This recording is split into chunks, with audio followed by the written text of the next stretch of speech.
नमस्कार, जय हिंद, वंदे मातरम दोस्तों। मैं नवदीप सिंह टक्सला बुंदेलखंड में आपका एक बार फिर स्वागत करता हूं। जैसा कि आप देख रहे हैं, यूपी पुलिस कांस्टेबल री एग्ज़ाम के लिए हिंदी मुहावरे एवं लोकोक्तियाँ का पार्ट 2 आज हम इसमें देखेंगे। उसके आगे की कल हमने कुछ मुहावरे और लोकोक्तियाँ देखी थी इम्पोर्टेंट वाली, तो हम आज इसके आगे की डिटेल में पढ़ेंगे क्लास। और इम्पोर्टेंट वाली जो मुहावरे हैं वो ही देखेंगे सिर्फ, ऐसे तो बहुत सारे हैं और ये आपको याद भी जल्दी हो जाते हैं क्योंकि हमारी देसी भाषा में होती है, हमारी बोलचाल की भाषा है हिंदी, इसलिए जल्दी हो जाते हैं याद। तो जो भी लोग चैनल पर पहली बार आए हों वो लोग चैनल को सब्सक्राइब जरूर कर दें और बेल आइकन को भी प्रेस कर दें और इस वीडियो को अपने दोस्तों तक सभी लोगों तक शेयर भी करें और वीडियो को लाइक भी कर दें। तो चलिए देखते हैं आगे की क्लास, आगे के मुहावरे। तो जैसा कि आप इसमें देख रहे हैं, मुहावरे एवं लोकोक्तियाँ। तो इसमें है पहला आपका, सावन हरे न भादों सूखे।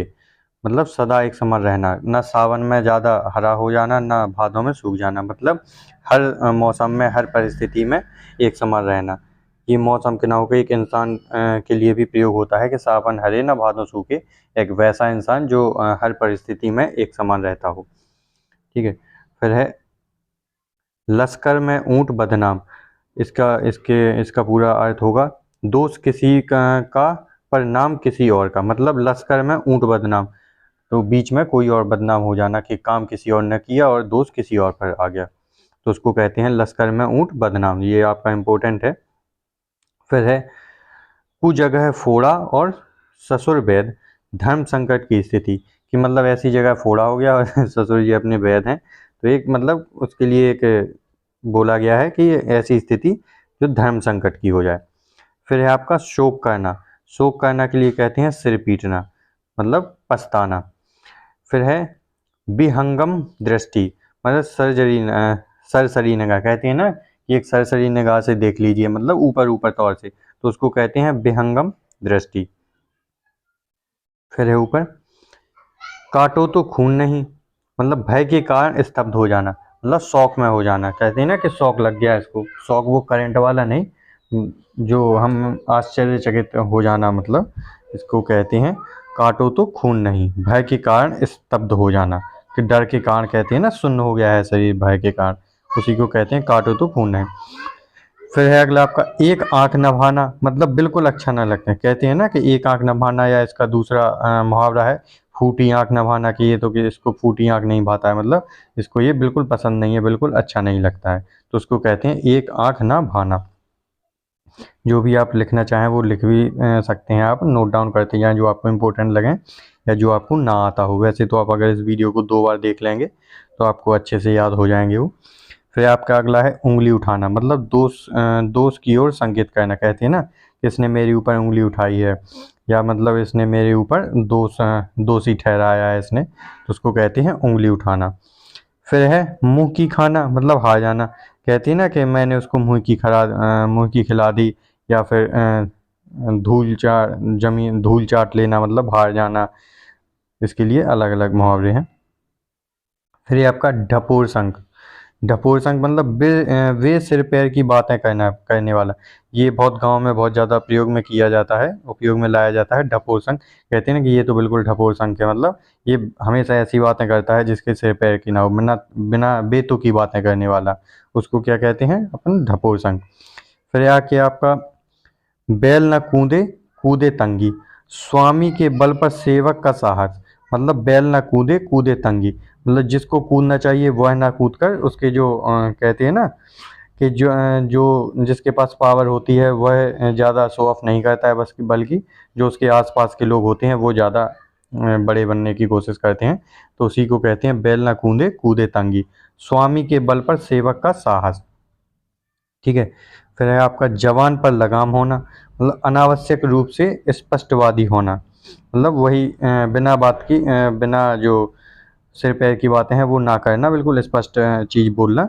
जबान पर लगाम सॉरी, उल्टा बता दिया, जबान पर लगाम ना होना, ना जुड़ा है इस पे। अगर आप इसका ना हटा देंगे तो ये हो जाएगा बिल्कुल, ये सीधी बात कहना। इसमें जबान पर लगाम ना होना, अनावश्यक रूप से स्पष्टवादी होना, मतलब कभी भी कुछ भी बोल देना, उसका अपनी बातों पर, अपने जबान पर काबू ना होना, इसको हम कह सकते हैं जबान पर काबू ना होना, मतलब कि कभी भी कुछ भी बोल देना, तो उसको कहते हैं जबान पर लगाम ना होना। इसका अगर हम ना हटा देंगे, जबान पर लगाम होना मतलब अपने ऊपर काबू होना, कंट्रोल होना कि क्या हमें कब किससे क्या बोलना है, इसका पता होना। फिर आपका अगला है आँख का पानी ढल जाना, मतलब निर्लज्ज हो जाना। आँख का पानी ढल जाना मतलब निर्लज्ज हो जाना। फिर आपका अगला है थाली का बैगन। तो थाली का बैगन इसको कहते हैं सिद्धांतहीन व्यक्ति। ऐसा व्यक्ति जिसके सिद्धांत खत्म हो गए हों, तो उसको कहते हैं थाली का बैगन। फिर है आपका अगला है आपका तलवार की धार पर चलना, मतलब कठिन कार्य करना। तो तलवार की धार पर चलना कोई सरल काम नहीं होता है, बहुत कठिन काम है, तो इसी से उसको मुहावरे में बदल दिया गया है कि कठिन कार्य करना मतलब तलवार की धार पर चलना। फिर है आपका चूहे के चाम से नगाड़े नहीं मरे जाते, मतलब चूहे की खाल से नगाड़े को नहीं बनाया जाता, तो इसके लिए बन जाएगा सीमित साधनों से बड़े काम नहीं होते। मतलब आपके पास अगर लिमिटेड सोर्स हैं, छोटे सीमित साधन है, तो आप उनसे बड़े काम नहीं कर सकते, तो इसके लिए मुहावरा हो जाएगा चूहे के चाम से नगाड़े नहीं मरे जाते। फिर आपका है आगे अंधे के हाथ बटेर लगना, मतलब अपात्र को बड़ी सफलता मिलना। कभी कभी आपने देखा होगा कि किसी किसी की जॉब लग जाती है, तो बाद में आप लोग बोलते हैं कि इसकी कैसे लग गई जॉब, ये तो बिल्कुल ना ही पढ़ने में अच्छा था, ना ही कुछ, ये अंधे के हाथ बटेर कैसे लग गई, मतलब ऐसे व्यक्ति अपात्र को सफलता मिल जाना, जो उसके लिए लायक नहीं था उसको भी वो मिल जाना, तो उसको कहते हैं अंधे के हाथ बटेर लगना।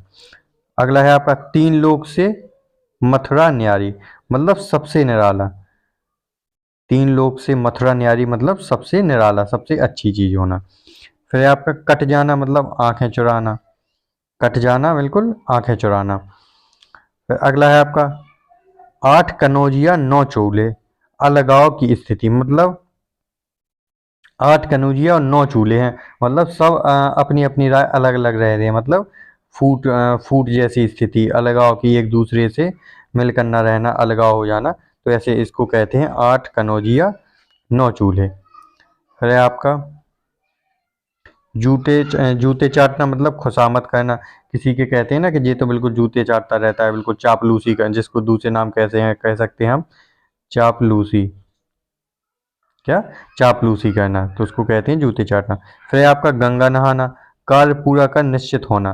कहते हैं ना कि ये काम हो जाए फिर तो मैं समझ लो कि गंगा नहा लिया, मतलब मैं बिल्कुल निश्चित हो गया इस कार्य को पूरे होने से, तो उसको कहते हैं गंगा नहाना, कार्य पूरा कर निश्चित होना या निश्चिंत होना। फिर है आपका आँख लगना।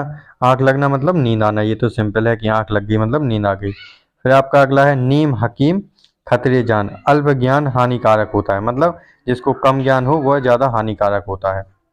तो ये आपके जो इम्पोर्टेंट थे मुहावरे, वो इसमें हमने डिस्कस कर लिए हैं। तो और जो भी आगे की वीडियो होंगे हम कल इसी समय पर रोज़ देखते रहेंगे लाइन से। तो वीडियो को ज़्यादा से ज़्यादा शेयर ज़रूर कर दें। मिलते हैं अगली वीडियो में। जय हिंद दोस्तों।